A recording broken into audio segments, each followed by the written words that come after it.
弟兄姐妹，我们预备心来参加今天早上的崇拜。虽然我们可能在中秋假期当中，我们有一些弟兄姐妹可能会外出，或是旅游，或是做其他的事情，还是让我们仍然记得这个时间是敬拜上帝的时刻，让我们能够同心合意的敬拜。无论我们在现场或在线上，让我们都一起来敬拜上帝。也为所有的设备器械安排人员的运动来线上祷告，让我们一起来祷告。天父，感谢你，你是我们的主，我们的好处不在你以外，你用你大能的圣手扶持我们，你是我们的坚固台，是我们的高台，又是我们的力量和盾牌。艰辛来投靠你的，你必保守他十分的平安，因为他依靠你。主啊，我们将自己交托在你手里，你是信实的主。除你以外，我们别无依靠，也别无拯救。愿你恩待我们，让我们来就近到你的面前，到你的圣桌前，让我们来敬拜你，得着你，享受你，也让我们能够与弟兄姐妹有美好的一起的崇拜的时刻。纪念没有办法来到我们当中的弟兄姐妹，保守他们也十分的平安，无论他们在工作、读书或在任何地方，你的恩也与他们同在。所有的设备器械，今天的人员的运动安排都为主你所用，让我们能够在做礼拜的当中，除了我们用敬拜来赞美你，也从你那里领受你的恩惠跟恩典。感谢你垂听我们的祷告，愿荣耀归给主，奉耶稣基督的圣名。弟兄姐妹，让我们预备心来参加今天早上的崇拜。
来啊，我们要向耶和华歌唱，向拯救我们的磐石欢呼。我们要来感谢他，用诗歌向他欢呼。我们一起来祷告。亲爱的天父，谢谢您召集孩子来到你的殿中，求主打开我们的心，虚心接受您的教导，保守整个聚会从开始到结束都用您的荣光照耀。孩子祷告是奉靠主耶稣得胜的名。阿们。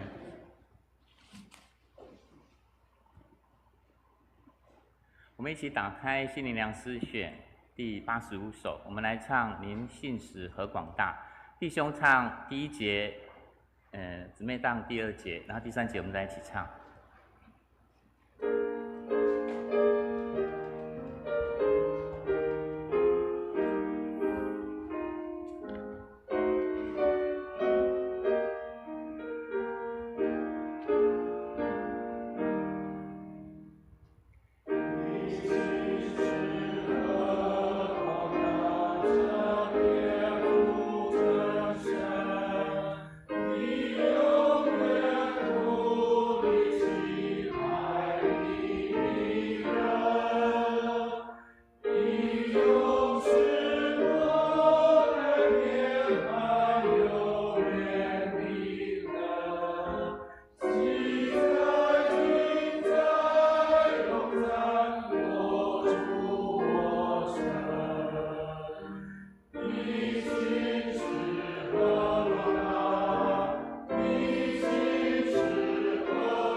我信上帝，全能的父，创造天地的主。我信我主耶稣基督，上帝的独生子，因圣灵感孕，由童贞女玛利亚所生，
坐。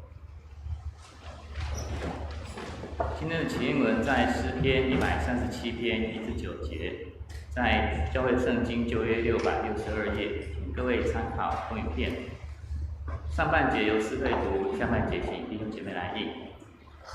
第一节起，我们曾在巴比伦的河边坐下，一追想西安就哭了。我们把琴搁在那里的柳树上，因为在那里掳掠我们的要我们歌唱。抢夺我们的要我们作乐，说给我们唱一首西安歌吧。我们只能在外邦唱耶和华的歌。耶路撒冷啊，我若忘记你，祈愿我的右手忘记技巧。我若不纪念你，若不看耶路撒冷过于我所喜乐的，情愿我的舌头贴于上膛。耶路撒冷遭难的日子，你对我说拆毁，拆毁，只拆倒根基。耶和华，求你纪念这仇。将要被灭的巴比伦城啊，报复你向你待我们的那人变为有福。一起拿拿你的银牌摔在磐石上的那人变为有福。我们一起来恭祷。我们为南亚国家不丹祷告，愿基督信仰能进入他们的生活文化中，国家百姓都能认识基督信仰。我们也为台湾卫理公会神学事工来祷告，我们为卫理神学院研究所林丰全院长祷告，希望他们奉献充足，他们在当地能够更加得人，牧者同工，身心都有健康。我们也为台湾卫理公会驻国外的宣教士来祷告，愿他们的供应充足，出入平安，来当地人更加得人。我们更为花莲马太安溪因色湖发生的这个灾难来祷告。我们为那些受灾的家庭，还有特别是孩童，为他们祷告。无论是已经过世的，或是还在世的，我们都求主安慰他们的心，让他们的供应充足，将来重建的路上能够非常的顺利。我们也为那些协助救援的，不管是政府单位或是志工，为这些人祷告，愿他们在救灾的过程中也都身体健康。也为他们的家庭事业祷告，愿他们回去自己的工作岗位上，也能够一切都顺利。我们同声用主祷文来祷告。我们在天上的父，愿人都尊你的名为圣，愿你的国降临，愿你的旨意行在地上，如同行在天上。我们日用的饮食，今日赐给我们，免我们的债，如同我们免了人的债，不叫我们遇见试探，救我们脱离凶恶。因为国度、权柄、荣耀，全是你的，直到永远。今天的圣经经课，我们请景明弟兄来我们恭读。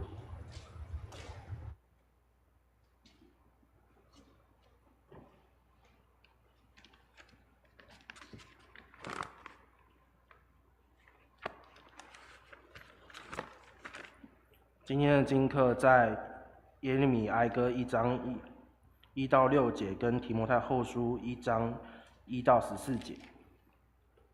耶利米哀歌1章1到6节，在教会圣经旧约911页。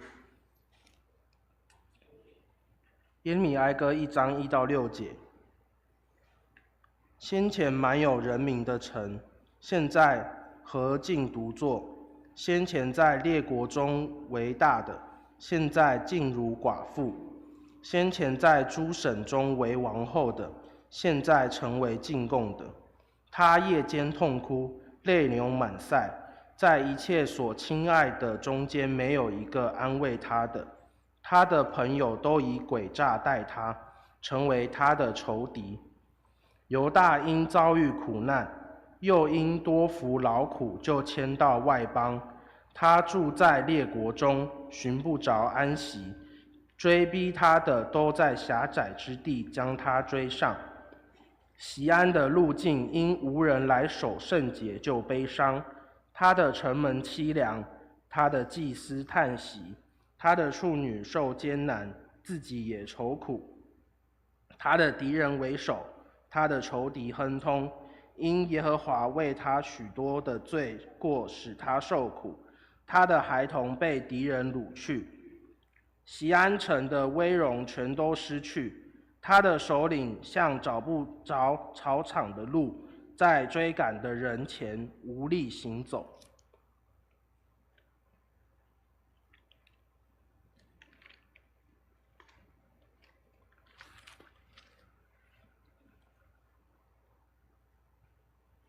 提摩太后书1章1到14节，在教会圣经新约234页。提摩太后书1章1到14节，奉上帝旨意，照着在基督耶稣里生命的应许，做基督耶稣使徒的保罗，写信给我亲爱的儿子提摩太，愿恩惠、怜悯、平安从父上帝和我们主基督耶稣归于你。我感谢上帝，就是我接续祖先用清洁的良心所侍奉的上帝。祈祷的时候，不住地想念你，纪念你的眼泪，昼夜切切地想要见你，好叫我满心快乐。想到你心里无畏之信，这信也是先在你外祖母罗以和你母亲有尼基心里的，我深信也在你的心里。为此我提醒你，使你将上帝借我按手所给你的恩赐再如火挑旺起来。因为上帝赐给我们不是胆怯的心，乃是刚强仁爱谨守的心。你不要以给我们的主做见证为耻，也不要以我这为主被囚的为耻，总要按上帝的能力与我为福音同受苦难。上帝救了我们，以圣召召我们，不是按我们的行为，乃是按他的旨意和恩典。这恩典是万古之先，在基督耶稣里赐给我们的。但如今借着我们救主基督耶稣的显现，才表明出来了。他已经把死废去，借着福音将不能坏的生命彰显出来。我为这福音奉派做传道的，做使徒，做师傅。为这缘故，我也受这些苦难。然而我不以为耻，因为知道我所信的是谁，也深信他能保全我所交付他的，直到那日。你从我听的那纯正话语的规模，要用在基督耶稣里的信心和爱心，常常守着。从前所交托你的善道，你要靠着那住在我们里面的圣灵，牢牢地守着。以上是神的话。我们谢谢子明弟兄。接下来我们来看今天的正道经文，在路加福音17章5至10节，在教会新约圣经的88页。看到后由诗会来读，或是参考墙上的投影片。路加福音17章第5节，使徒对主说：“求主加增我们的信心。”主说：“你们若有信心，像一粒芥菜种，就是对这棵桑树说：你要拔起根来栽在海里，他也必听从你们。”第7节，你们谁有仆人耕地或是放羊，从田里回来，就对他说：你快坐下来吃饭，岂不对他说：你给我预备晚饭，束上带子伺候我，等我吃喝完了，你才可以吃喝吗？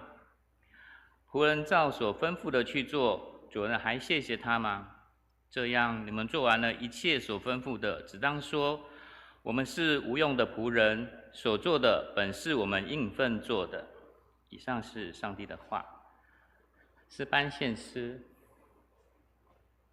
今天献的曲目是我跟随主。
们谢谢诗班。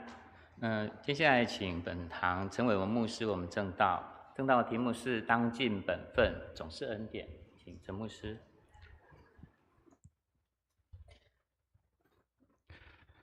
我跟随主，刚刚的乐器，还有刚刚的一个唱诗，让我们觉得好像一只小羊，然后跟着牧羊人慢慢的走，轻快的走，觉得是一个非常美的一个场景。无论到哪里去，我都愿意跟随。但是各位会觉得今天有点冲突，为什么？因为刚刚我们在诗会里，我们在这个起应文当中念的东西。还有我们刚刚前面开场的时候，我们有这个号角队的号角，可能大家会觉得很冲突，那个美感好像不晓得是怎么美感，好像是一个很冲突的状态啊，因为这个很多人可能没有看过这个以色列人他们在吹号角的那个场景，所以我们刚刚开始的时候要先做说明，就是因为我们当中有新朋友，如果你第一次看到这个是我们在这个号角队。在前面的时候一个开场提醒说我们的做礼拜已经开始了，好，所以用号角来代表我们要召聚百姓来做礼拜跟聚会。那刚刚我们在教读这个起应文的时候，也提到一个好像是一个很残忍的事情，好像说把你的婴孩摔在这个磐石上。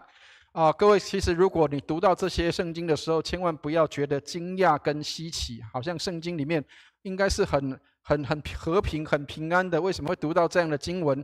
那是因为跟一些历史背景有关的。以色列人他们在巴比伦的时候受到迫害，他们的国家被灭亡的时候，那个是一个国仇跟家恨，所以他们对他们的敌人有这样的一个咒诅，有这样的一个回应。他们希望说这个巴比伦人他们也尝到他们当时的时候的一个报应。好，所以这个是一个痛苦的人的一个哀伤的歌我们或许说它是一个团体的哀歌，或者说它是一个哀伤的时候的一个回应。所以亲爱的弟兄姐妹，有时候我们祷告的时候祷告不出来的时候，建议大家我们可以读诗篇因为有时候有一些事情当我们无法表达的时候，其实诗篇是一个很好的祷告，让我们可以把我们心中的情绪给讲出来。有时候我们讲不出来那个恨，比如说我们可能有一些仇敌，有一些的敌人，他可能是欺负我们的人，他可能是让我们不舒服的人，有时候我们讲不出来。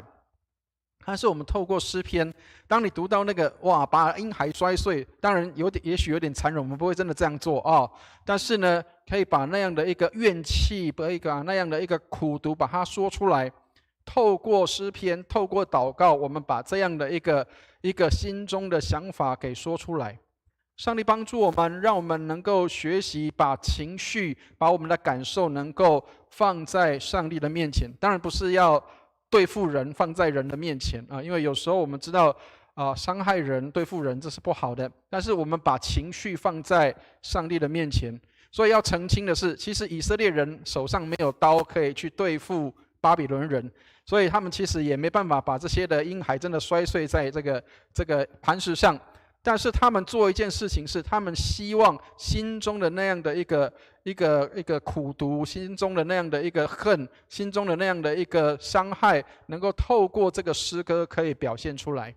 所以亲爱的弟兄姐妹，上帝帮助我们也许我们有很多事情是真的不能够真的这样去做但是上帝比我们有智慧，他会知道应该怎么做。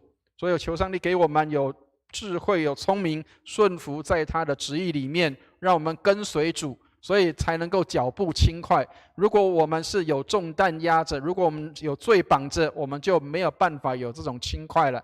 上帝帮助我们，让我们能够在跟随主的道路上，我们是轻松而且是愉快的。愿上帝来祝福我们。好，开始前先跟大家分享，因为最近是这个中秋的连假，然后过没有多久，礼拜五又是国庆连假，所以这一周几乎大家很多人都会，如果你的假请得好的话，应该都会这个放假天很多天好，那昨天跟我们的社青跟我们的年轻人一起有烤肉的时间，那许久没有吃到这个月饼因为我们家小姐限糖，我也限糖所以我们不能够吃太多甜的东西。昨天第一颗的月饼终于吃到了所以感受很好好，所以吃月饼的时候感觉很好，对不对？好，但是画大饼可能就不太好了。知道为什么人家说那个画大饼是一个很糟糕的事情？知道什么意思吗？看得到，对不对？吃不到嘛，那个所以很多人说画大饼啊，这个老板画大饼，因为看得到吃不到啊。好，但是亲爱的弟兄姐妹，有时候我们会不会对上帝也是这样？上帝，你讲的哇太美好了，可是我吃不到，我是不是没有办法去感受到这个话？我们刚刚唱的第一首诗歌，在这个会前唱的第一首诗歌，上帝是信实的。你信实何广大，所以上帝常常告诉我们说他是信实的，上帝不是一个画大饼的上帝。所以刚刚提到以色列人他们在带羊群出入的时候，他们不会觉得羊不会觉得没有草吃。为什么？因为你只要跟着牧羊人，牧羊人就要把你带到有草的地方，因为这是牧羊人的责任。所以牧羊人他需要做一件事情，是他把羊带到有草的地方，但是羊的责任是什么？我要听到牧人的声音。当你听不到牧羊人的声音的时候，你就不知道你是不是跟着牧羊人在走。有时候你可能走错了路，有时候你可能走差了路，然后你却说，这里为什么没有草？因为你没有跟着牧羊人的声音。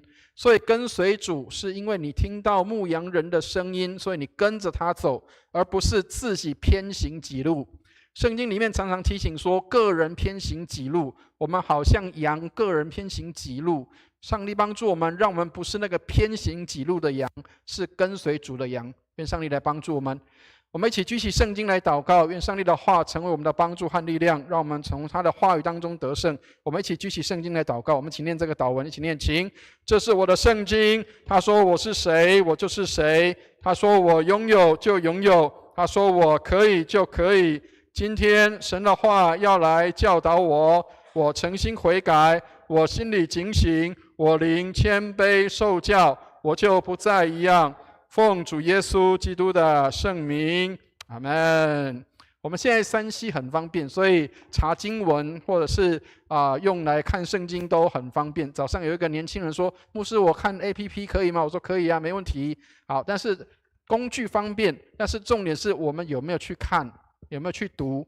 好，所以当然我还是比较老派的，我还是喜欢读圣经，读这个纸本的圣经。那有很多人喜欢用这个手机来看圣经，都很好。但是请记得，我们读圣经是真的要把圣经上帝的话读进去，不是只有表面上看的而已，或者是只有略过去而已。让我们常常去默想跟思想上帝的话。其实手机的这个圣经软体很方便有时候其实像牧师有时候要强记一些经文，有时候也很难，有时候突然间会忘记，前面会跟后面会忘记了。但是我们现在手机很方便，所以可以搜寻。假设如果你需要找到那个经文在哪里的时候，有时候是可以搜寻的，让我们可以增加很多的方便。求上帝给我们有方便的时候，让我们可以能够很用心的来读经，而不是随便的来使用上帝来带领我们。好，那我相信除了最近我们看到有这个花莲的事件以外，应该9月份大家会知道有2个人或者说有一个外国人是大家可能常常在讨论他的这个人好，那但是呢，要先跟大家讲一个事情是，那个外国人叫查理科克，对不对？他是很有名的，他可能跟人家辩论当中跟人家有这些的这个讲话然后会去有一些为一些政策辩护，或是为圣经的真理做辩护，很多人知道他。好，但是呢，牧师要跟大家讲这一位是很少人知道他。好，但是呢，他也在9月份的时候离开世界。这个人叫徐超斌。好，我们现在常常讲这个什么铲子超人或是什么超人，对不对？他是被封为叫做超人医生为什么？因为他是一个在南回公路的附近的那个原住民的部落里面，他是去做医生的。他本身是原住民，他去做医生。他一直在追求，希望南回这个地方，南回公路的地方能够有一间像样的医院，但是事实上很少人会去注意到那边的医疗。因为那边的人口少，原住民多，那很少人会去注意到那边需要，所以这个人他将他的一生，虽然只有58岁，但是他把他的一生奉献在南回公路这个地方，所以他到处跑，甚至他自己都中风，他自己都有癌症，但是他还是继续的去看诊。千万不要以为医生不会得癌症哈，千万不要以为医生不会有生病，其实医生也会的，所以千万不要以为医生就是无敌的，其实医生也会有问题的，包括牧师也是啊，所以千万不要以为牧师就不会有情绪，牧师不会有忧郁哈，牧师不会有那个，还是会有的。好，但是呢，这个医生他将他的一生奉献在这个医疗很缺乏的地方，但是很少人去注意到他，甚至没有人去听到他。所以，亲爱的弟兄姐妹，有的人上帝使用他在明显的地方，但是也有的人上帝使用他在没有人看到的地方。无论我们在明显的地方，或是我们在没有人看到的地方，我们的服事不是只是要给人看见的，而是我们应当怎么样，用什么样的态度来侍奉，用什么样的态度来看见，这一切都是上帝的恩典。好，所以今天的经文相当的特别，是今天的经文如果各位看的话是很没有头绪的，因为它的经文是从第1节17章的第1节一直到第10节的地方都相当的分散，好像都各自讲各自的，但是事实上我们说它很分散，但是却是一个很重要的时刻。为什么？因为17章开始，耶稣带着他的门徒要往一个地方去，那个地方叫做耶路撒冷。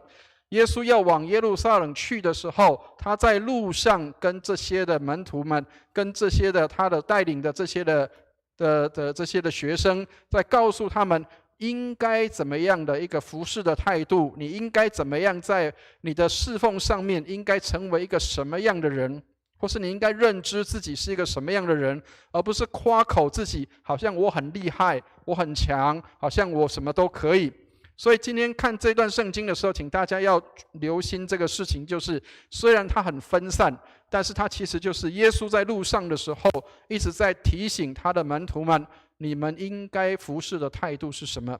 好，所以当然我们也应该记得上帝不是惯老板哈，所以他不是要我们操到死，所以请记得当我们服事累了的时候还是要休息的。我曾经跟弟兄姐妹分享说，以前我有一个长官哈，他常常这样说，他在在我们的那个牧职会议里面，他常常这样说，他说你看你们这些牧师们礼拜一还要休息，对不对？我一个礼拜7天我都不用休息的。他说他一个礼拜7天都不用休息的，好像好认真，对不对？然后各位知道，因为上帝创造世界有7天，对不对？7天他有1天是安息日嘛，好，所以他说这个牧师说，我7天都不用休息，我都很认真在工作。好，各位，那他休息的时候是什么时候？知道吗？病倒了的时候。所以亲爱的弟兄姐妹，病倒的时候休息多久？一次休7天呢。一个礼拜看不到他的人。所以亲爱的弟兄姐妹，人不要夸口，上帝给我们一个很规律的生活，就是一个礼拜有7天，有1天是安息的时间。所以请记得，累的时候需要休息，要休息，千万不要觉得好像这个我们是铁打的都不用休息的。跟大家讲一下也让大家知道一下牧师的行踪。通常我在礼拜天的晚上都会不在家所以弟兄姐妹，如果你打电话来，请记得你会打不到电话，找不到我好，我会跟我们家师母去外宿那牧师也需要休息的所以假设如果你真的什么东西忘记了掉在教会里面，说不要打电话来告诉我说牧师我要来拿东西因为你找不到我但是呢，礼拜一开始我们还是会有服事的同工会在，所以你可以礼拜一早上再来拿取。请让牧师有休息的时刻，因为我如果没有休息的时间，恐怕有很多事情很纷杂的时候，没有办法很安静的去做一些事情好，所以耶稣在路上的时候，他在带这些的门徒的时候，这些的门徒跟他分享，跟他问了这一句话。好，我们来看一下第5节的地方我们一起来念一下第5节，一起念来。使徒对主说：“求主加增我们的信心。”好。各位，如果你看圣经的时候，如果你的圣经跟我一样是和合本，在求主那边上面是黑色的点点，那个就是原文没有的。好，所以这边括号就是原文没有的。使徒说：“加增我们的信心。好，为什么这些使徒要这样去问耶稣？可能他们觉得他们是有信心，但是是不够的。好，所以他们才会常常问主说：“主啊，求你加增我们信心。”耶稣曾经医治一个这个叫做病人的时候，一个年轻的病人，一个癫痫的病人的时候，他的父亲跟主说：“主啊，这个我信，但是我信不足，求主帮助。”好像看起来耶稣那时候就是没有这个责备这个人，但是似乎今天这个经文在告诉门徒一件事情是：信心是什么？你的信心从何而来？耶稣知道我们的每一个需要，所以很多人都觉得说我信心不足，我很软弱，我信心可能不够，我需要求主加添我们信心。其实不要以为牧师不会这样祷告，牧师也常常这样祷告：主啊，我信不足求你加添我信心。但是事实上，耶稣知道我们每一个人的软弱，他知道我们的需要在哪里，他不是不知道的。其实今天要告诉我们的地方，就是耶稣会告诉门徒说：如果你有的话，有一点点。我们来看一下第6节的地方，一起念一下第6节，一起念来。主说：你们若有信心，像一粒芥菜种，就是对这棵桑树说：你要拔起根来，栽在海里，它也必听从你们。好，当然，亲爱的弟兄姐妹，耶稣常常用夸饰法在文学里面有一个方式叫做夸饰法，就是用很夸张的方式来形容的。耶稣在这边形容什么？各位有看到那个芥菜种，知道吗？有没有看到？很小颗，对不对？好，所以耶稣其实在说什么？耶稣说：如果你有信心像一粒芥菜种，意思是什么？如果你有小到像一颗芥菜种那个小小的信心，都要这样做，都会这样做的。所以意思在告诉你们什么？在告诉我们弟兄姐妹什么事情？在告诉我们什么？其实我们是没有信心的。耶稣说：如果你有一点点信心，像芥菜种一样，你说要叫这个桑树从这里拔到那里去，他都会这样做的。所以意思在告诉门徒说，其实你是没有信心的，你们根本一点信心都没有。很多时候我们以为我们有信心我们对某个事情很期待，我们有信心很多人也以为信心好像是我自己的打气加油我对上帝有信心，好像我那个信心是从我自己发出的。其实不是耶稣他告诉门徒说，如果你们有一点点的话，即使是一点点，都可以有这个功能，都可以能够有这个能耐的。所以承认自己没有信心才是信心的开始。亲爱的弟兄姐妹，很多时候我们不敢承认我们是没有信心的。跟大家讲一个实际上的案例各位知道古代的希腊有一个很有名的哲学家叫做苏格拉底，知道吗？各位知道苏格拉底他是一个哲学家，很有名的。但是呢据说那个故事是这样，据说有一天这个阿波罗神庙传出一个神谕说这个苏格拉底是这个世界上最聪明的人，最有智慧的人。然后苏格拉底就觉得这个很不服气，这个神明怎么会知道这些东西呢？所以他就试图的去找当时希腊世界里面认为自己是最有智慧、最聪明的老师，然后他就去拜访他们，然后去跟他们询问，去跟他们讨教有关智慧的事情。所以后来当他跑完一圈之后回来的时候，他说他终于领悟到为什么阿波罗的神谕会告诉他说他是世界上最有智慧的人。因为苏格拉底说，因为我知道我不知道，但是这些人他们不知道他们不知道。听得懂意思吗？有没有很吊诡？有没有？我知道我不知道但是他们不知道他们不知道。听得懂意思吗？我看很多人眼睛我了解我什么都不知道，他们并不晓得他们什么都不知道，但是他们却以为自己是知道的。所以智慧是什么？智慧是了解说，我知道我很无知，我知道我很软弱，我知道我什么都不会，那个才是智慧的开始。所以信心是什么？了解我自己什么都没有，我没有什么信心的时候，我的信根本一点都没有的时候，我才有信心的开始。这样可以了解意思吗？所以亲爱的弟兄姐妹，不是我们的信心像一颗芥菜种。耶稣说，如果信心像芥菜种，你要叫桑树这样拔走都可以啊。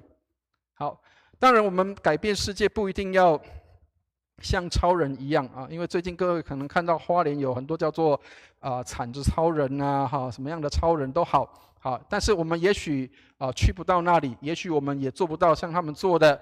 好，当然我们也不用像超人一样可以举起世界，但是亲爱的弟兄姐妹，上帝帮助我们，一个小小的蜡烛就可以改变黑暗，可以让黑暗可以翻转过来变成光明的。不是我们要能够多厉害，不是要我们多强。耶稣说，一颗小小的芥菜种，一个小信心，都可以改变世界的，都可以让桑树从这里搬到那里去。所以，亲爱的弟兄姐妹，不是我们的信心，是上帝帮助我们，让我们有信心，是上帝的信心在我们的里面，让我们可以有信心的。好，所以真正的信心是相信上帝会成就这些事情。所以以色列人他们说，信心是什么？信心就是坚持跟持续不断。你一直的相信跟坚持，这是上帝要给我的，这是上帝要应许的，这是上帝要带领我走的路，那这个就是信心。以色列人他们操练信心，操练了2000年的时间。他们从过去国家灭亡之后，刚刚我们看到的巴比伦的事件，其实那个更早，在2500年前他们就已经经历过，然后再来经过2000年的罗马人的统治之后，他们几乎没有国家，但是他们相信这一块土地是上帝的应许，所以因着他们持续跟坚持的相信，以至于他们现在回到自己的家乡。信心是上帝要做的事情，我们相信他必然成全。所以上帝帮助我们，让我们坚持跟持续不断。有时候我们的信心软弱，是因为我们坚持不住。我们可能会觉得，我很软弱，我没有办法。亲爱的弟兄姐妹，请记得，我们是一个蒙恩的罪人，我们是基督徒。其实我们什么都没有办法来到上帝的面前。我们是基督徒，并不代表我们比别人都好，比别人都强。基督徒是恩典的记号。什么是恩典？恩典就是我没有，但是上帝给我的，别人给我的，那叫恩典。我们有一个弟兄在我们的小组聚会的时候，他常常提到自己，他说我是一个蒙恩的罪人。亲爱的弟兄姐妹，其实我们真的是蒙恩的罪人，因为如果要按照古代的以色列人的做法，或是包括我们现在台湾人都是这样。如果你看初一15要拜拜的时候，一定都是什么？香案摆好，三牲树果弄好，然后我们才能够来到神明的面前。以色列人他们更多，他们要杀牛杀羊，他们才能够来到上帝的面前。所以各位，如果我们按照旧约的话，我们做礼拜的时候，每个人都要牵一只羊来，知道吗？每个人都要牵一只羊来到教会里面，然后这里叫做血流成河，知道吗？牧师要在这边杀羊，然后我们才能够敬拜上帝。好，所以亲爱的弟兄姐妹，现在我们不用杀这个羊，因为有一只羊为我们死了，这只羊就是耶稣。所以这个羊使我们能够来到上帝的面前。好，所以耶稣讲第二个这个说法是告诉我们什么？告诉我们说，其实我们什么都没有，我们的信心，我们所有的一切都是从上帝来的。好，我们来看一下第7节的地方，这个仆人跟主人的对话很特别，我们一起来看一下第7节，一起念来：你们谁有仆人耕地或是放羊，从田里回来，就对他说：你快坐下吃饭呢？好，当然不会有嘛，仆人去做事情，那个是他应该要做的。好。所以很多人以为说，好像我很会服侍，我服侍得很好我很厉害，好像这个教会里面的服侍侍奉非我不可。有时候我们会看到有很多人在人的面前，会展现他自己。可是我们平常的生活是什么？滕敬惠牧师这样说：不管人看得见或看不见，都不马虎，这个才叫做侍奉上帝。我曾经跟大家分享过，我们以前在马祖有一个阿兵哥，他到教会里面来带敬拜的时候，好敬虔，好爱主。然后他的长官来坐在这个礼拜堂里面跟我们一起敬拜的时候，结束的时候他就来跟我讲，长官就跟我讲，他说：牧师可不可以跟我们的这个阿兵哥讲说，他回到部队里面去的时候，希望他工作的认真，就像他在这边带敬拜一样。亲爱的弟兄姐妹，我们在人看得见的时候，跟人看不见的时候，我们做的是什么呢？跟大家讲，这个确实是很好玩的笑话。早上我常常会去帮师母买早餐。各位知道，其实我们高雄人很特别，而且也很妙啊。早上我去买早餐，大概6点钟左右。好，那当然看到红灯，我们一定会停下来嘛。好，各位，这个是我们要除了要当一个好国民，遵守交通规则，我们要正直，对不对？人家没有看到我们一样要停下来。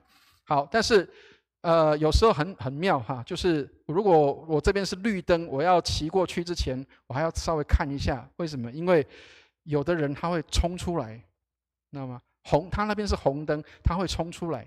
但是有的人他会很有礼貌的，我看过有一个人，他在红灯的那一边，他骑车出来的时候，他先看左右一下，他先看到我，他对我笑一下，然后车子就骑过去了。我那时候突然间会想到说，是我看错灯号吗？这个明明我这边是绿灯呢，他是红灯，为什么他骑过去的时候看着我还笑一下，然后就骑过去了呢？好，当然我要表达的意思是说，没有人看到的时候，我们在做的是什么？曾经有一个老师他问他的学生说：“各位，什么叫做圣洁？”好，那学生当然有很多说法来做礼拜就是圣洁读圣经就是圣洁，祷告就是圣洁。好，然后学生就问这个拉比说：“老师，那你觉得圣洁是什么？”好，然后这个老师他就说：“圣洁就是吃饭跟睡觉。”学生说：“老师，你这个吃饭跟睡觉这什么圣洁啊？”好，这个老师就解释了，他说：“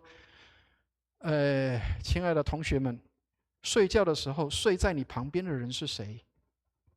睡在你旁边的人是谁？好，律法当中有很多东西规定你什么可以吃，什么不能吃。没有人看到你在吃饭的时候，你吃的是什么？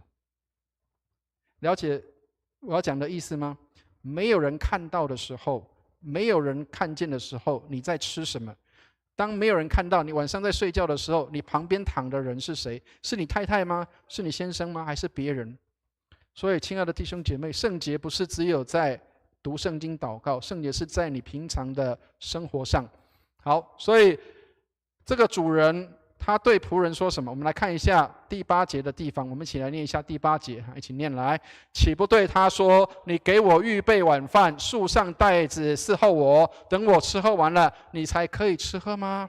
好，所以我们自己也知道，如果我们是家里的如果你是老板或是你是家里的主人的话，通常如果你家里有仆人的时候，仆人做这些事情，当然我们现在人很有礼貌，会跟人家说谢谢，但是这些仆人所做的事情是什么？是他应该做的。好，所以这里提到说，仆人在做这些事情的时候，主人不会告诉他说：“你也跟我一起吃喝。”你要服侍他，服侍你的主人。所以我们看到我们有一些弟兄姐妹有带自己的外佣，或是有带自己的这个管家来的时候，通常这些人他们都是服侍完主人，他们才自己吃饭的。所以，亲爱的弟兄姐妹，很多人我们会觉得说，好像上帝应该要看到我的侍奉，上帝应该要看到我的服侍，别人应该看到我在做些什么。我必须要跟大家讲一个事情是，当然有很多人在蹭这个时候。为什么我会一直强调没有人看见，我们也应该要这样做？我相信各位有看到现在很多在花莲在工作的人，很多产子超人，大家应该都会觉得他们是很棒的、很好的，他们在服侍当地的人，但是也不免得弟兄姐妹们也不免得有一些人他们是去蹭热度的。我所谓蹭热度，就是也许他的铲子拿着，他的雨鞋也穿着，他身上也穿着很多这个装备，但是他去是让人家拍照的，是让人家看到他在做什么。我们有一个弟兄也很妙他跟我讲说：“牧师，你要不要这个雨鞋也穿着这个铲子也拿着，我们去那个花莲那边拍一下照片，让人家觉得我们有在做事情。”其实不用哦，其实不用这样的事情。亲爱的弟兄姐妹，等一下我会做一些说明，在当地的情况。但是请大家记得，我们做任何的事情不是要给人看见的。上帝衡量人的行为，他是衡量人的心，他不是只有看到你在做些什么，而是他衡量你的心。所以经文说什么？仆人照所吩咐的去做，主人还谢谢他吗？不会的，因为这是他应该做的。好，所以那为什么我们要去服侍？为什么我们要参与服侍？因为在服侍的当中，最宝贵的事情是什么？是我们的生命被调整、被改变，我们的生命能够跟过去不一样，我们的看法、看见又跟过去是不一样的。当你成为一个服侍者角色，跟你是被服侍的人，那个感受是不一样的。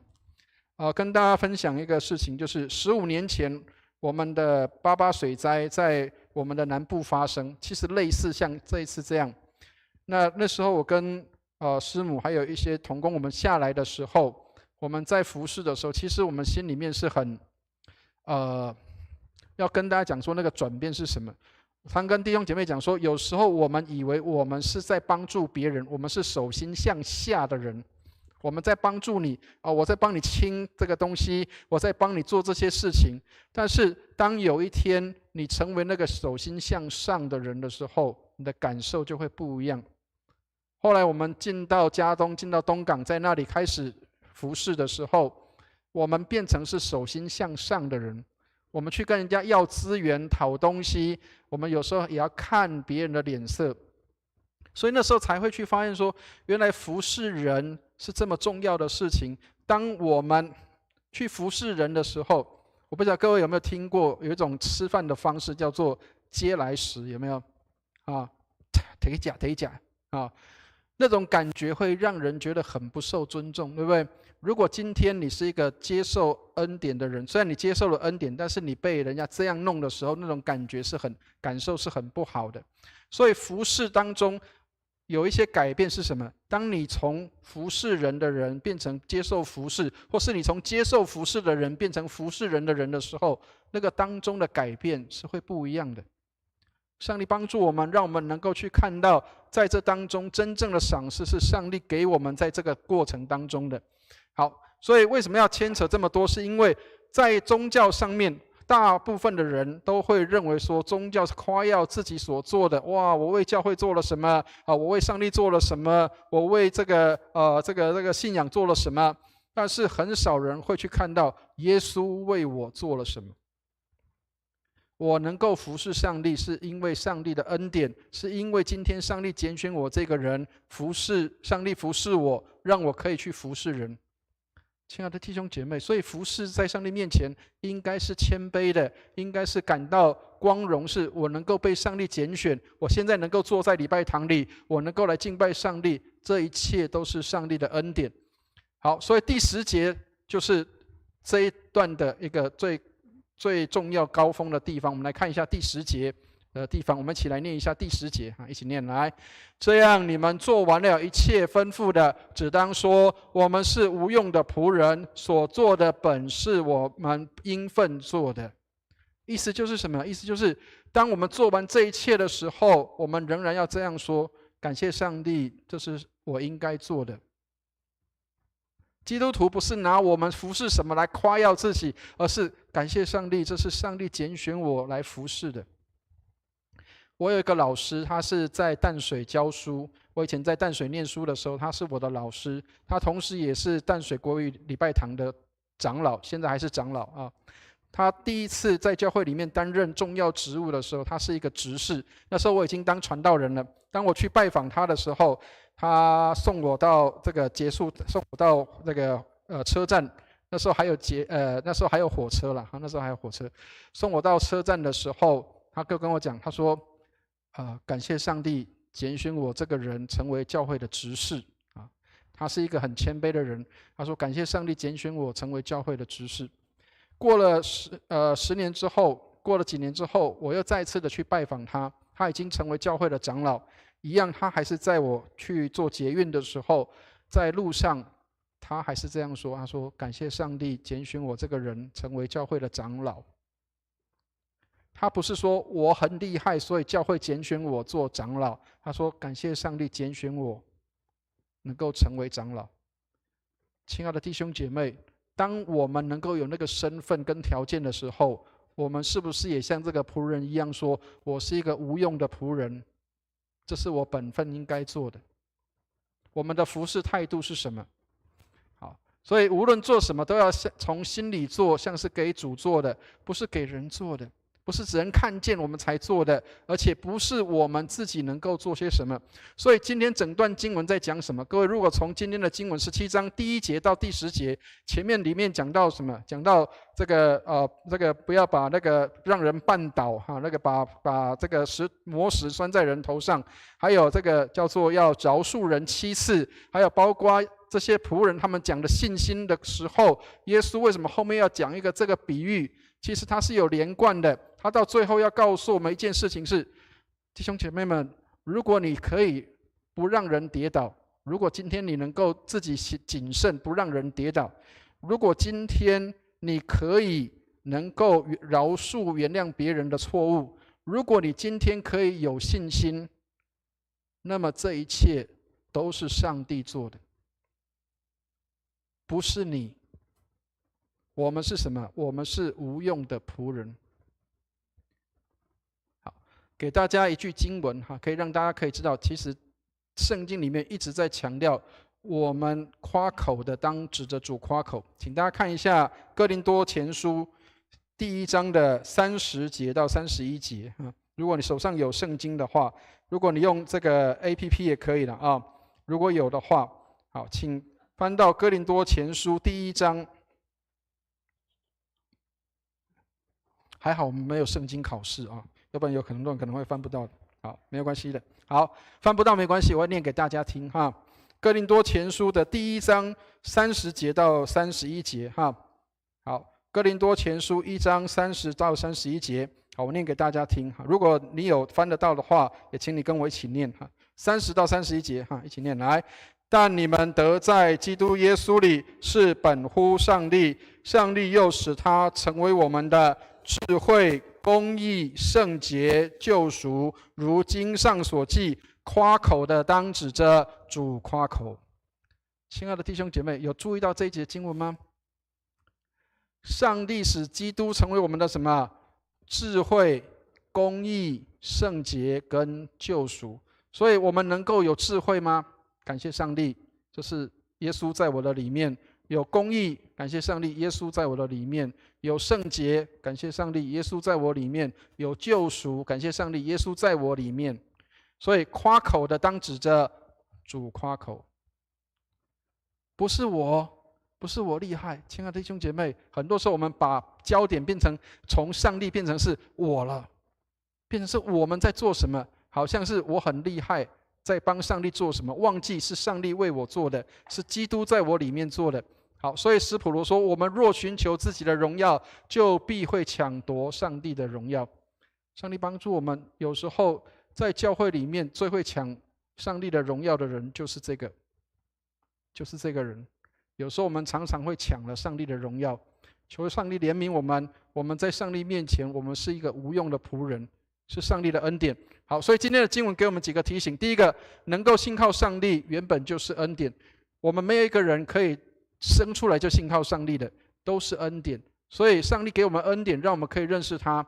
所以这个使徒罗说，圣灵赐下最崇高的礼物就是信心，使人得以借此与基督合而为一。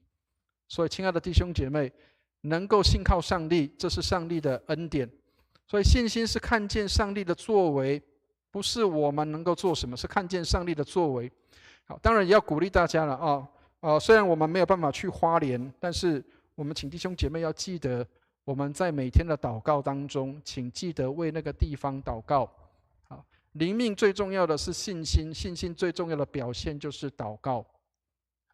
所以千万不要只有看新闻说哇那边灾情好严重，请我们在关上电视以后，在我们打开圣经的时候，也让我们有一点时间来为那个地方祷告。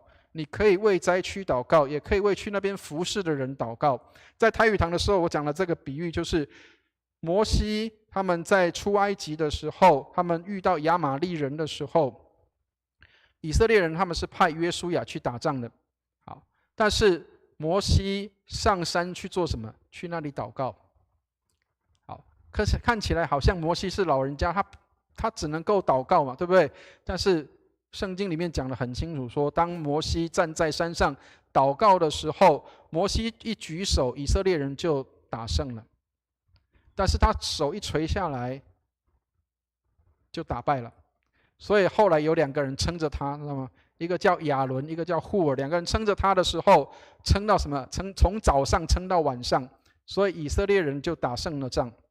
所以亲爱的弟兄姐妹，你希望这些铲子英雄、铲子超人可以做得更好吗？你希望灾区能够他们很快的恢复他们的状态吗？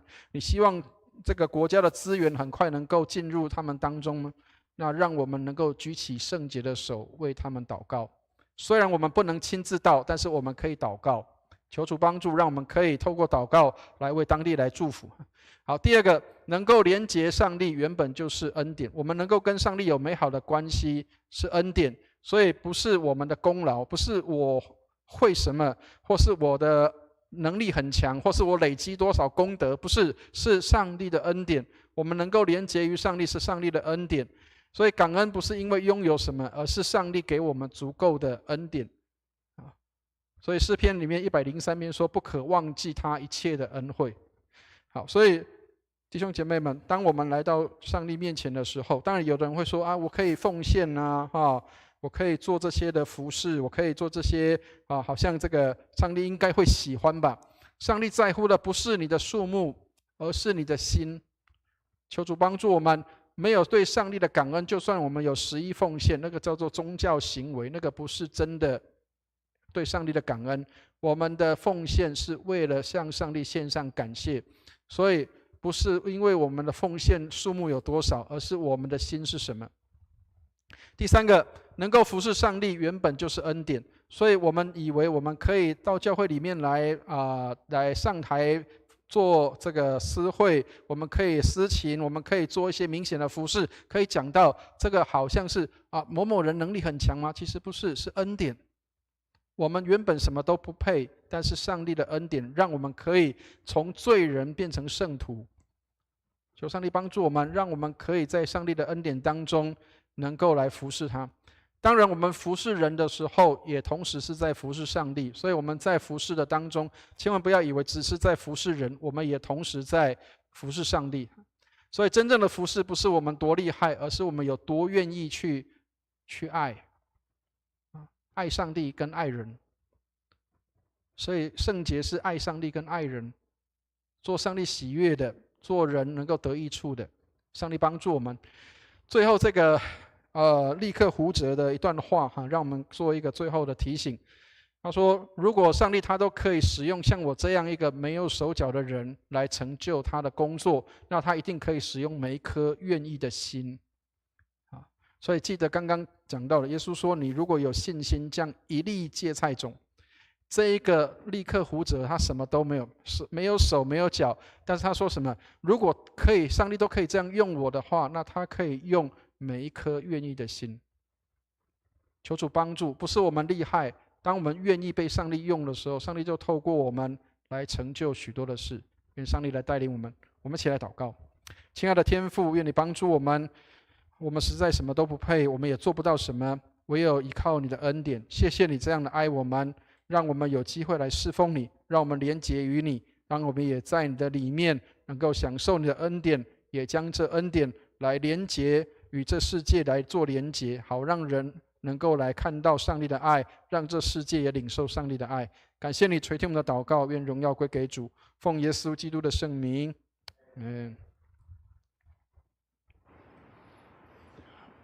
谢谢牧师分享。好，接下来我们来唱《与主合一》，请各位会众起立，我们唱第一段。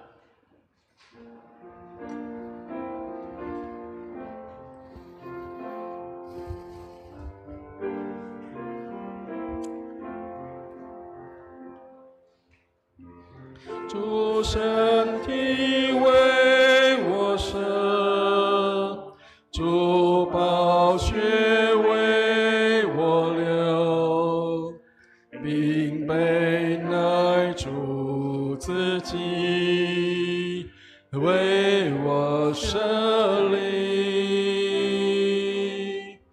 主亲手剥这饼，主亲自递这杯，我吃喝这饼杯，与主合一。好，弟兄姐妹们，请坐。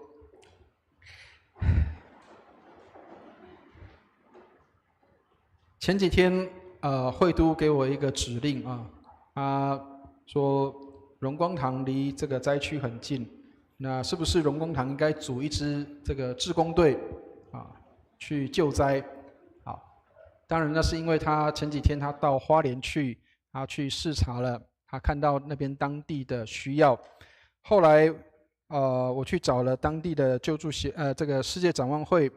我们因为上个礼拜有宣布说我们有奉献有一笔金钱在他们那里，那还好，有先问了，因为当地的这个志工、当地的这些的社工有提醒到说，其实已经差不多已经要恢复完了，所以人可以不用去了。但是他们最需要的是什么？最需要的是灾后的重建。最需要的是怎么样去安慰人心，最需要的是能够有人可以陪伴他们一起经过，带领他们在他们需要彷徨的时候能够陪伴他们，甚至包括如果有一些特殊的一些的工人，比如说水电工或者是一些的这些有技术的工人，能够去做一些的协助。所以当他们提出这样的需求的时候，我就想起15年前我们在88水灾的时候，我们看到的场景也是类似这样的一个情况。当然我必须要跟弟兄姐妹们讲说，其实我们真的是速度比较慢，也比较晚了。那当然不是说我们速度比较慢比较晚我们就不能做些什么，但是当地有特别提到说，我们可以为这些的灾后的重建跟需要来做这样的一个奉献或者是关心所以请弟兄姐妹们记得，如果我们能够有经费有精力能够支援到他们，那么让我们能够尽量的帮助。但是如果没有的时候，也请记得让我们举起圣洁的手，常常为他们关心跟祷告。那当然我相信有很多人也会希望说可以亲自跑去那也跟大家讲，这个当时他们社工提到的实况就是，不要再人不要再进去了因为现在进去，也许我们看的是铲子超人了当然他们也有贡献，但是人力进去反而会拖慢了，因为现在需要的是机械的进去到更需要的地方。那牧师要跟大家报告这些事情，是因为我们也很希望我们的爱心能够达得到有需要的地方。但是当我们知道有一些事情不是我们能力所及，不是我们有办法的时候，请记得我们为那些可以在那里服侍的人祷告。好，那求上帝来帮助。当然我不是说我们不能去，那希望我们去的时候不是造成别人的困扰，而是让别人可以因我们得帮助。所以请弟兄姐妹，我们要关心这块土地上面，我们在台湾这块土地上还有很多在受苦的百姓。我相信不是只有会是花莲这一块，还有包括有其他地方也有很多需要的人，包括我们的身边也有可能有很多需要的人。所以耶稣吩咐门徒们说，你们要这个去从这个耶路撒冷犹太全地到撒玛利亚直到地极所以如果我们去不了地极，那么让我们可以到这个撒玛利亚。那如果去不了撒玛利亚，我不是说那个真的撒玛利亚如果我们去不了撒玛利亚，让我们到犹太全地也可以。如果去不了这些地方，最少我们在自己的本地耶路撒冷，让我们也能够来关心在我们身边有需要的人，让他们也能够因为我们得祝福得帮助。上帝帮助我们，让我们的爱心不受时间空间的限制，让我们能够随时都可以成为上帝所使用的仆人使女，来服侍需要的人。看我正在门外叩门，若有听见我声音就开门的，我要进到他那里去，我与他，他与我一同坐席。你们若真实悔罪，与人亲爱和睦，立志自新，从今以后遵主的命令，行主的道，就当存信心前来到全能上帝的台前，谦虚忏悔，领这圣餐，得受恩惠。让我们一同来同诵认罪文。无所不能的上帝，我主耶稣基督的父，创造万物、审判万人的主，现在我们承认及悔恨我们的种种罪恶。我们素来在思想上、言语上、行为上都有过恶，得罪主，干犯主的圣怒。现在我们诚意忏悔，痛恨我们自己的行为，俯心自问，十分忧伤。求慈悲的父怜悯我们，为主耶稣基督赦免我们从前的罪，又赐恩典，叫我们从今以后改过自新，尊主的圣意，永远服侍主，将尊贵荣耀归于主的圣名。这是靠我主耶稣基督求的。阿们。请听解罪文。无所不能的上帝，我们的天父，主曾发大慈悲，应许将赦罪的恩赐给诚心悔罪、真实信靠主的人。现在求主怜悯我们，赦免我们，救我们脱离一切罪恶，激发我们，坚固我们，使我们勇于为善，能得永远的生命。这是靠我主耶稣基督求的。阿们。请听圣经上对谦卑懊悔的人所说的话。若有人犯罪，在父那里，我们有一位中保，就是那义者耶稣基督。他为我们的罪做了挽回祭，不是单为我们的罪，也是为普天下人的罪。我们来读心中仰望文。你们心里当仰望主，我们当感谢我主上主。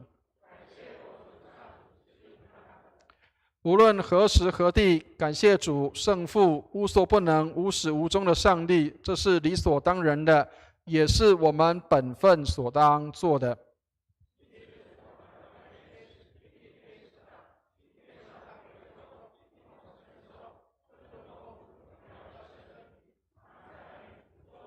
圣哉，圣哉，圣哉！天地万军的主，主的威严充满天地。愿荣耀归于至上的主。阿们。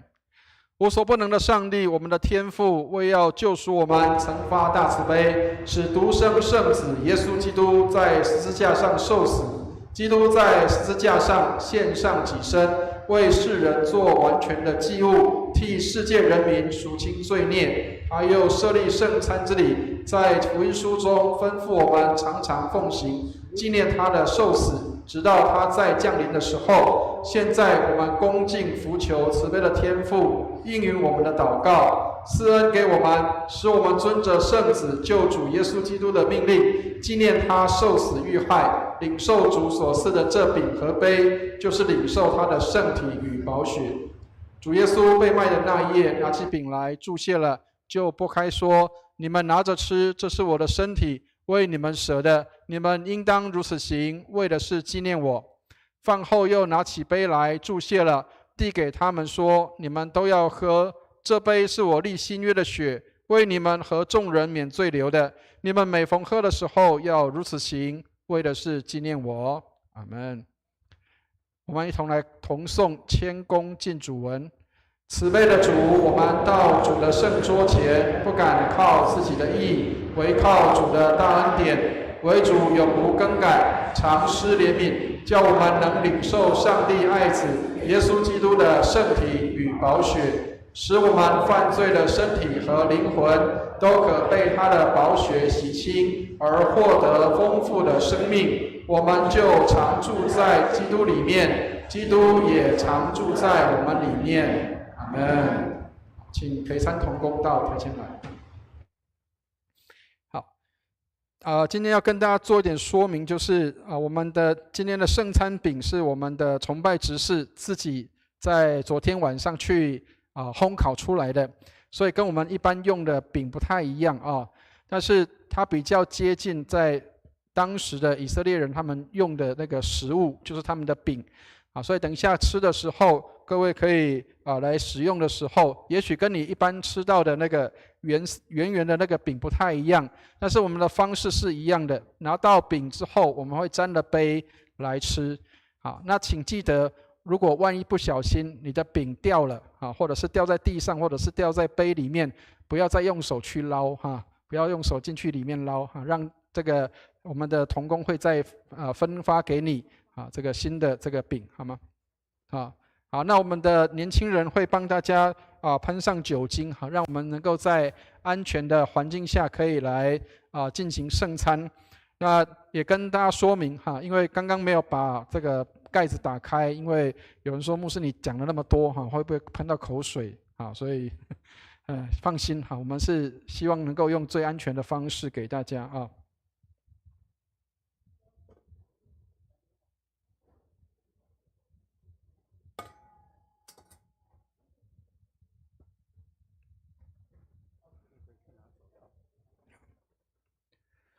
这是主耶稣的身体，为我们舍的，保守我们十分的平安。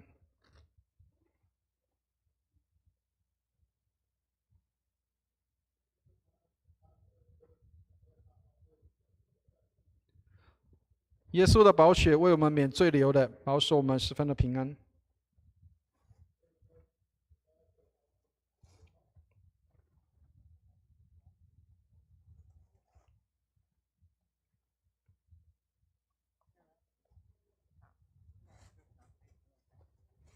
可以了哈。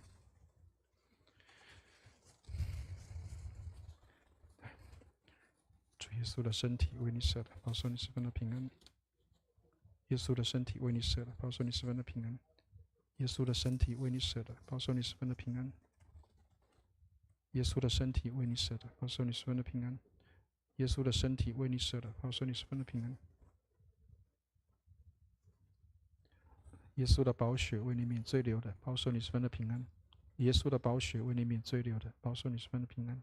耶稣的宝血为你免罪流的，保守你十分的平安。耶稣的宝血为你免罪流的，保守你十分的平安。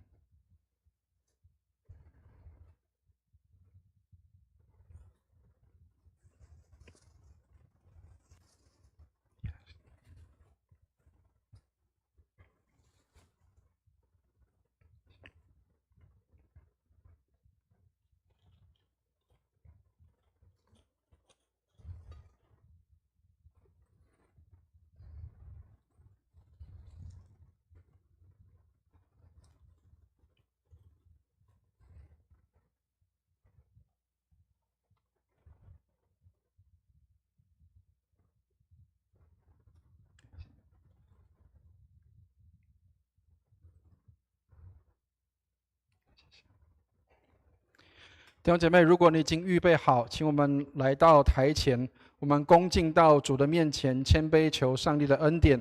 这是主耶稣的身体为我们舍的，保守我们十分的平安。耶稣的宝血为我们免罪流的，保守我们十分的平安。这是主耶稣的身体为我们舍的，保守我们十分的平安。耶稣的宝血为我们免罪流的，保守我们十分的平安。4楼上的弟兄姐妹，我们就一样来到3楼，跟我们的3楼的弟兄姐妹一起来领。这是主耶稣的身体为我们舍的，保守我们十分的平安。耶稣的宝血为我们免罪流的，保守我们十分的平安。如果你还没有受洗还没有成为正式的基督徒，但是你已经信主了，那我们邀请你留在你的座位上，把你的右手放在你的心上，我们在灵里面来领受跟享受主耶稣所赐给我们灵里的圣餐，让我们在灵里来领受。这是主耶稣的身体为我们舍的，保守我们十分的平安。耶稣的宝血为我们免罪来流的，保守我们十分的平安。如果我们沾了杯之后，请我们就回到座位上让我们继续的来关心在花莲地区的这些受灾的灾民。也许我们不能够去为他们做什么，但是我们可以为他们祷告。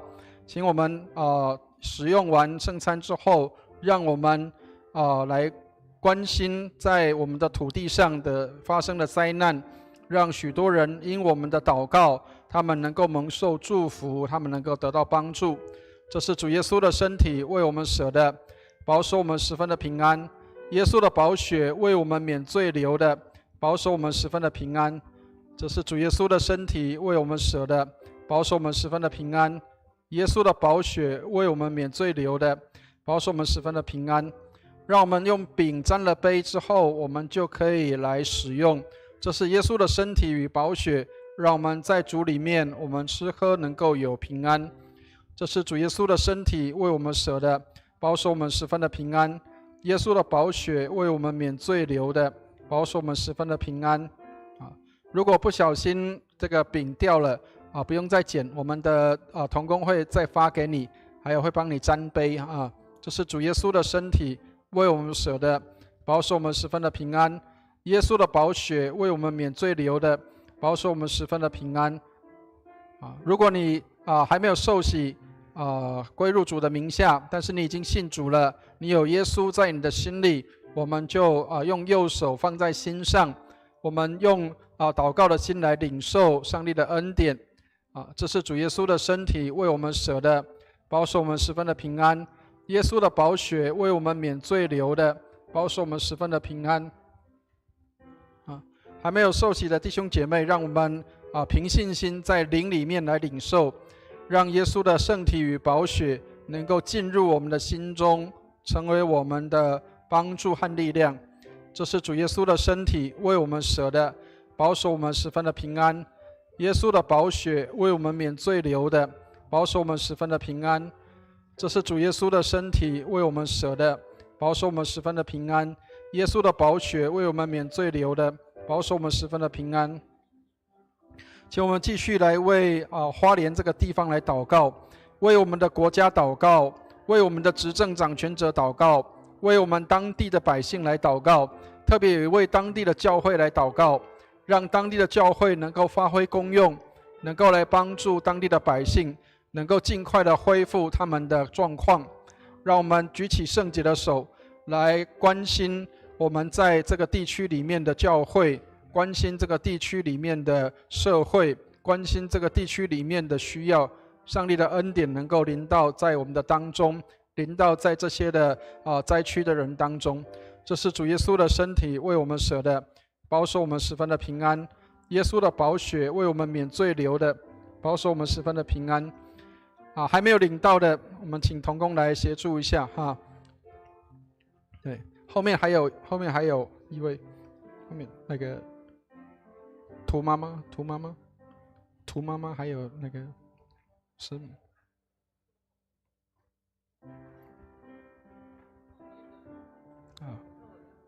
好。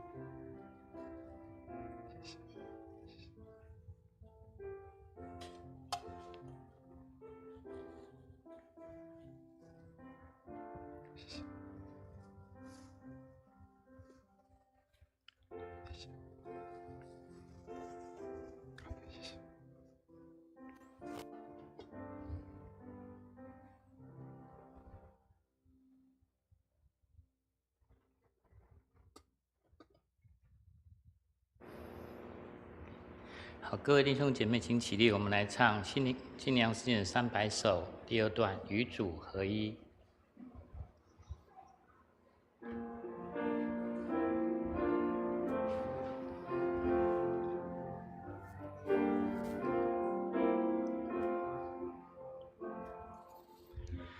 我与主同病死，不再受罪下之，相罪我难于死，却相主活。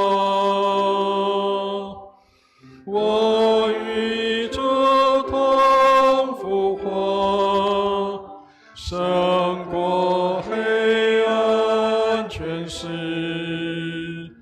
活出耶稣之体，荣耀主名。请坐，我们一起来做奉献祷告。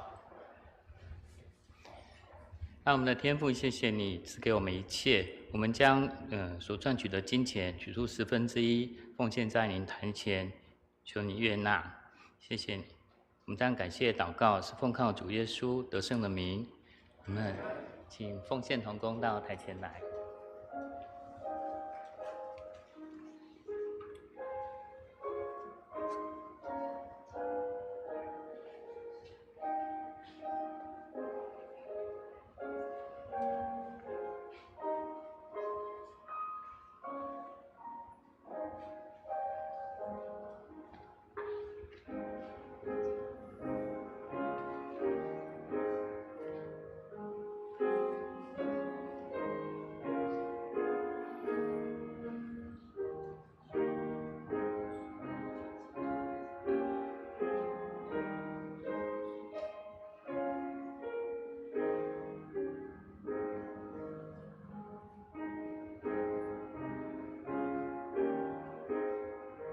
好，弟兄姐妹，请起立，我们来唱《向主献成歌》。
我们一起来唱《我们成为家人》。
好，我们一起来关心教会的消息。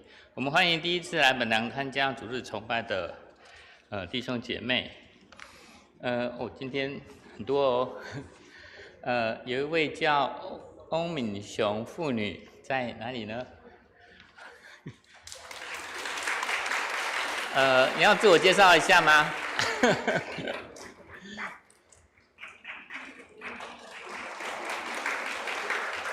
好，他是来自竹科灵粮堂，是欢迎你。好，第二个家庭是陶卫的会友，是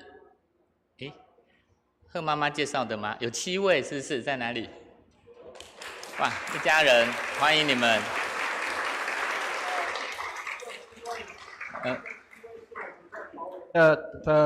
弟兄姐妹哈，他们全家来这边来我们这里聚会，谢谢。欢迎你们。好，再来有一对姐弟是曾淑璇，在哪里呢？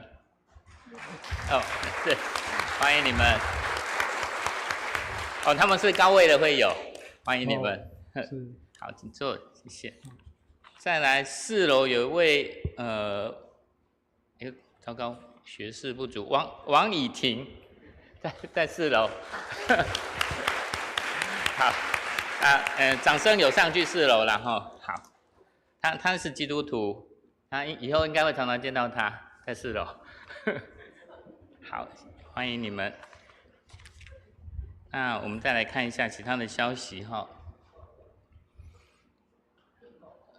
本周因为中秋连假跟下周有国庆连假，城主休息2次哈，请各位弟兄姐妹注意。好，教会将于10月6号，星期一，还有国庆日10月10号星期五，会堂会暂停开放，所以各位注意这件事情。如果有需要来教会，要提前或是延后。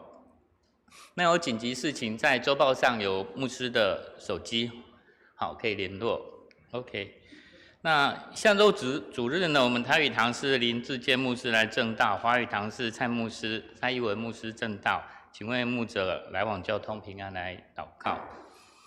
好，那我们因应花莲光复马太安溪的这个洪灾，我们有开放捐款。那我们捐款牧师要说明一下嘛？我们主要会弟兄姐妹，牧师这边做一些的补充跟我们的这个捐款的部分啊。那我们在上个礼拜已经有跟大家宣布说，我们的教会已经有这个爱心基金已经先有一笔钱，我们已经出去，那协助这个世界展望会。那我们另外我们现在这2周，就是上周跟这一周，我们的弟兄姐妹的爱心奉献，我们会送到总会去，由总会这边会给这个基督教协进会。他们会去做一些的这个灾后的重建的部分。好，那也请弟兄姐妹我们关心这个事工。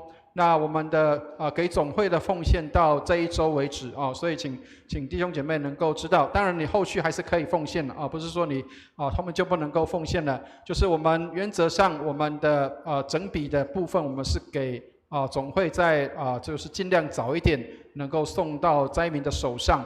好，所以请弟兄姐妹来关心这个服事的工作。好，那刚刚在圣餐礼的时候有跟大家做说明，就是我有跟当地的社工有联系跟联络了。那原则上当地的这个志工的需要，不用再去当产子超人所以请弟兄姐妹我们不用去当产子超人。但是如果我们在后续的一些的重建工作上，我们可以做一些的关心跟协助。就是现在世界展望会他们是主要针对在当地的灾区做儿童事工，那他们也需要有一些经费的支持。那当然如果弟兄姐妹愿意为他们有一些的参与这个在当地的一些的拜访跟这个叫做灾后的重建的工作那也可以跟我们的这个救助协会对不起，跟这个世界展望会来做合作，然后我们来做这样的一个事工。那牧师会尽快在最近的时候会到花莲去跟他们做一些的接触做一些的接洽那了解我们可以做哪些的工作。我们去不要只是去啊，我们要能够知道能够做些什么。那另外一个部分是我们在花莲已经有布道所了。我们的花莲布道所在花莲市的中美街中美路上啊。那如果需要详细的地址可以来问牧师。那如果就是可以的话，我们也为我们在花莲市的布道所祷告。那希望他的虽然现在只有一对传道夫妇在那里啊，但是我们希望他可以以后能够有能力可以扩展到灾区的地方，能够做一些的协助。那所以请弟兄姐妹来为灾区的地方的需要来祷告啊。所以不用再送物资哈，因为当地有特别提到，因为物资有的都放到坏掉了啊，所以不要再送物资。那人力的部分等缓一点啊，因为这个现在是重型机具在使用。那所以不要变成我们人力去那边变成是一个拦阻跟阻碍，所以尽量少开车或者是少这个就是人力在那里。那如果真的要去的话，可以透过火车或者是到这个车站之后就是由车站那边来走路，那大约需要走20分钟的时间。那或者是我们之前有来过我们这里的这个丰田教会的周牧师，他们也有接待的处所。那所以弟兄姐妹如果要去做一些关心的话，也可以透过这些的方式或者是你一定要去的话，那请跟牧师联络我们会尽快最近找时间会去那边做一些的探访跟了解。那求上帝帮助，让我们的爱心虽然稍微晚了一点，但是我们还是会到，还是会关心到那边的地方以上，谢谢。好，谢谢牧师补充。我们教会在11月8号跟11月9号要到大金营地户外礼拜。那详细的情形，各位可以参与布告栏，它有1天或2天，你可以在那边过夜，或是当天这边会有游览车送各位过去。好，所以各位可以开始尽快报名了比较好安排车次。好，那总会交友会在10月11号，就下礼拜六9点半到12点半有一个儿童事工同路人联谊，是一个桌游的活动地点就在我们荣光堂，欢迎大家来参加。那12月21号圣诞主日有受洗及转入礼，有意愿的请跟牧师报名。好，10月开始就会安排上一些课程。那我们也为教会复兴守望，邀请弟兄姐妹在星期4的晚上7点半到教会来参加祷告会。如果无法实体到场，我们在脸书上，就教会的脸书也有直播，各位可以参考好，接下来我们来唱三一颂，各位请起立。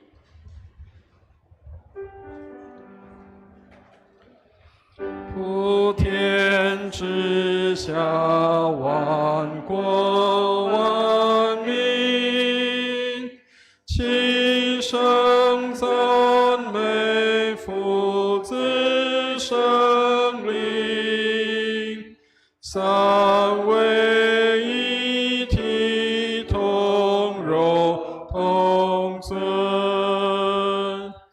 万有之源，万福之本。阿门。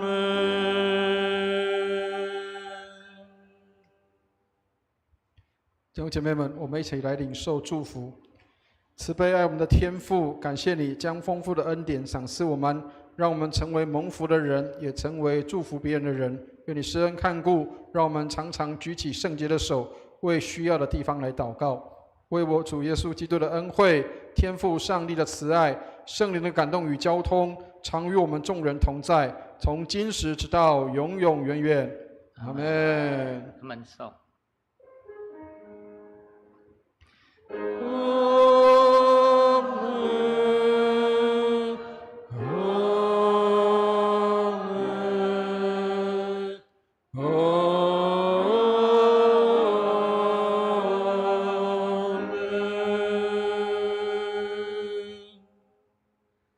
请坐，请在殿乐中为事工及肢体消息代祷。